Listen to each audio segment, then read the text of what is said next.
LinkedIn right now is down 50% for most people. Views are down 50%, followers are down 59%, and engagement is down 25%.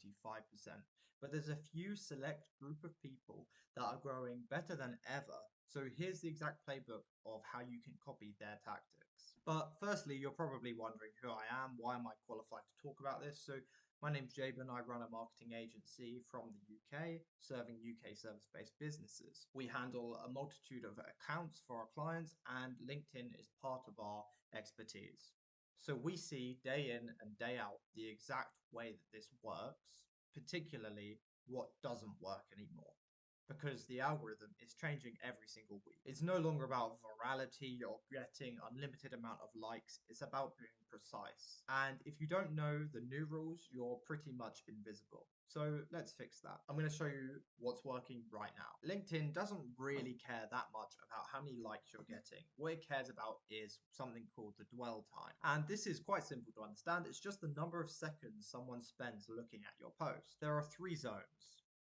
If someone spends 0 to 3 seconds on looking at your post and then clicks off or scrolls away, then that's a red flag for LinkedIn and it can harm how much the algorithm pushes that post.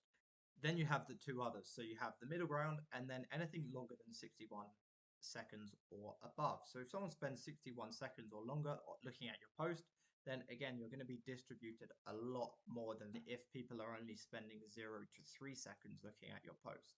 Then you have the middle ground where you might see some of the algorithm pushing you, but not that much. Now, I like to call this the Goldilocks zone. This is where you want to be. There's another metric that LinkedIn's algorithm now uses, and that's called the depth score. Now, this is an overall ranking and it tries to assess the quality of the engagements on your posts. So the saves, are people saving it? Are people sharing it privately?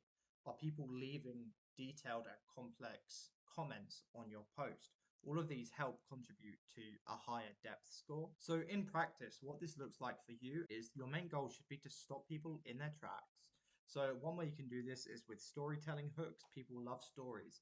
But remember, you're trying to get people to stay on your post for at least 60 seconds so that you can be in this Goldilocks zone.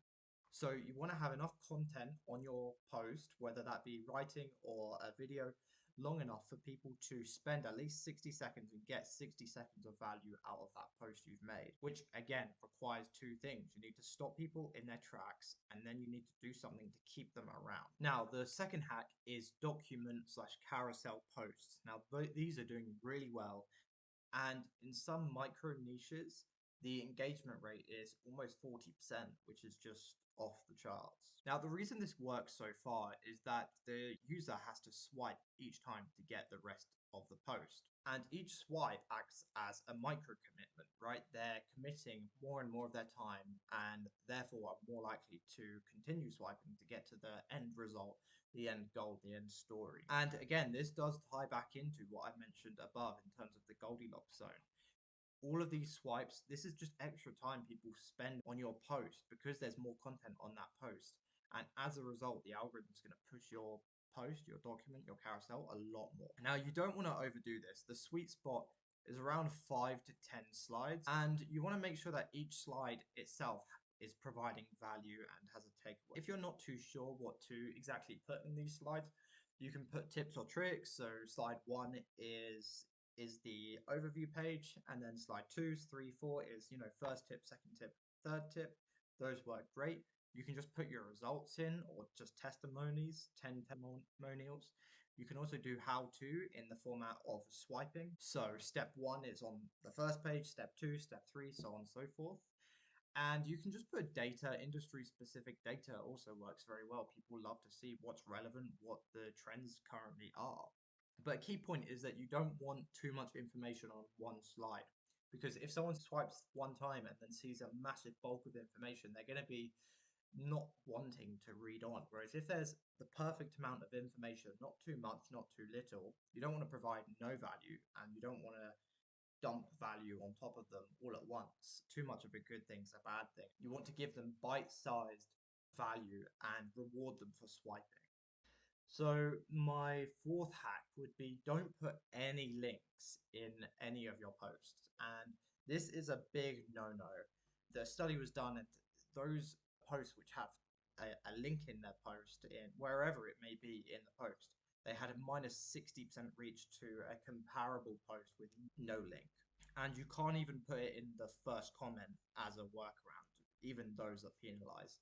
So what you want to do instead is put your value all in your posts. Don't make them have to go off LinkedIn in order to get more value. If you do want to send them somewhere else, you can redirect them in DMs, just personal DMs if someone DMs you. Or alternatively, you can say, put the link in your biography on your LinkedIn profile. And all this means is just think about LinkedIn as your stage. Like you wouldn't go up onto a stage, give a presentation, and during the presentation tell people to, or like you wouldn't walk off the stage, right? Instead, you would give your presentation and then afterwards you would say, hey, go there. And what I mean by that is you deliver your value and then you say, check out the link in my biography or in my description on my profile. And then people can click off LinkedIn and click that link. Hack number 4 is that you have a DNA on LinkedIn and you're probably not aware of it.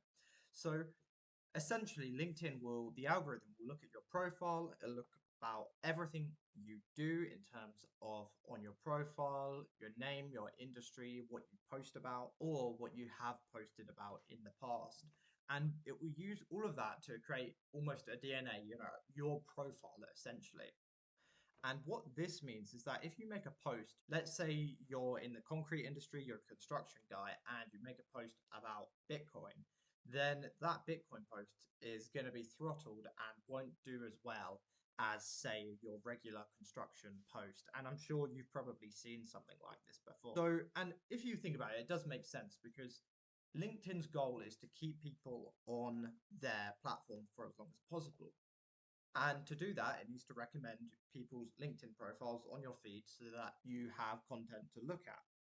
And it needs to determine what someone might be interested in to know what to show them. If your LinkedIn profile is a mishmash of Bitcoin and construction and the gym, LinkedIn isn't going to be able to reliably give your posts to people on their feeds because it doesn't know whether you're going to post about Bitcoin or whether you're going to post about construction, right? And the person they want to show the posts to want to learn about construction. So, in terms of what you need to take away from this, is that being niche is better. Sticking to your lane and making sure your profile reflects that is important as well. Just have in the back of your mind that niche is better, and the narrower that your focus is, the wider your reach will be, which sounds counterintuitive, but that's how it is. And even if that new post does well, the post about your holiday or whatever it might be, know that it doesn't come without consequences because your next serious post about your actual work will likely tank in terms of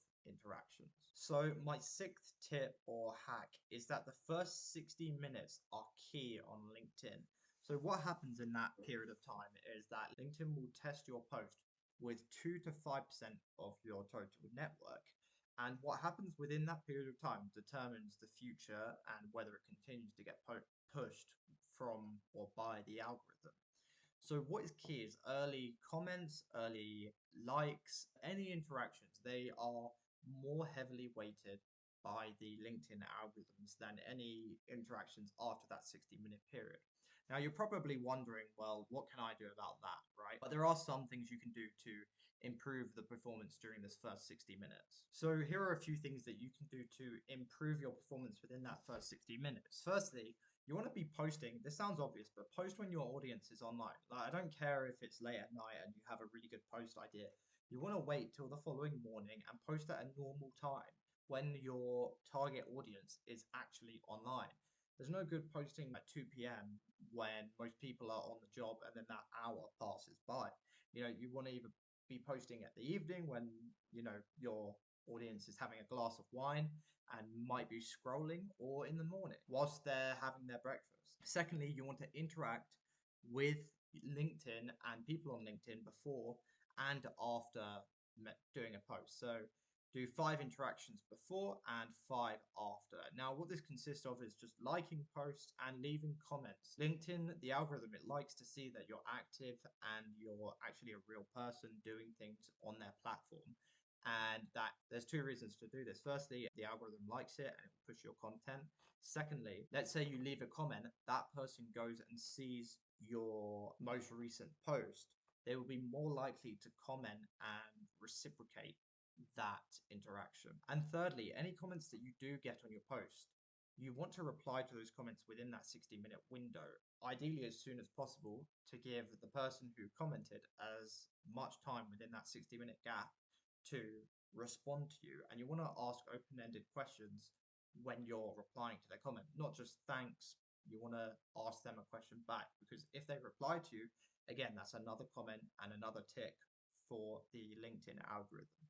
So the sixth point is that comments are more valuable than likes. On average, they're worth 2 times more from the LinkedIn algorithm. And the algorithm is actually very smart. It checks the quality of the comments. So if someone's just commenting good work, it's worth a lot less than someone leaving a paragraph on breaking down your post, even if they disagree with your post.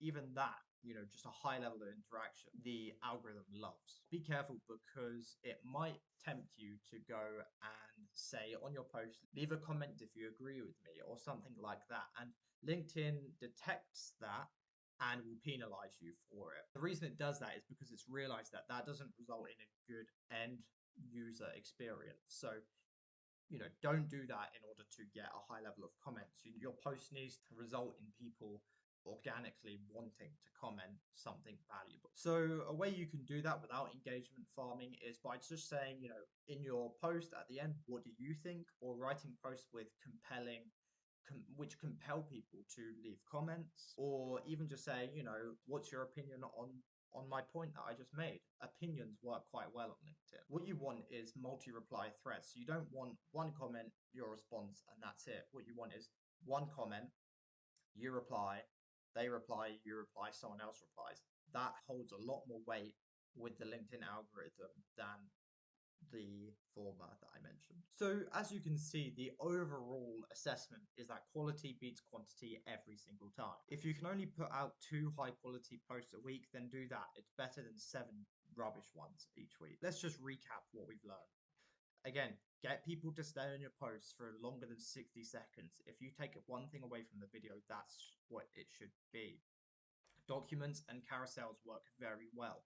Don't put links in your posts, whatever you do. Remember that you have a DNA. LinkedIn is watching, and you need to make sure that it's consistent. The first 60 minutes of your post are key as well. You need to make sure that you are getting early comments and early interactions. And remember that comments are worth a lot more than likes, so interact with the people interacting on your post. So if this video helped in any ways, make sure you like it so that you can come back to it and reference back when you're next on LinkedIn. And if you want help with LinkedIn, or you don't understand something, feel free to leave a comment below, or head over to our website. It's the first link in the description, and book a call with us.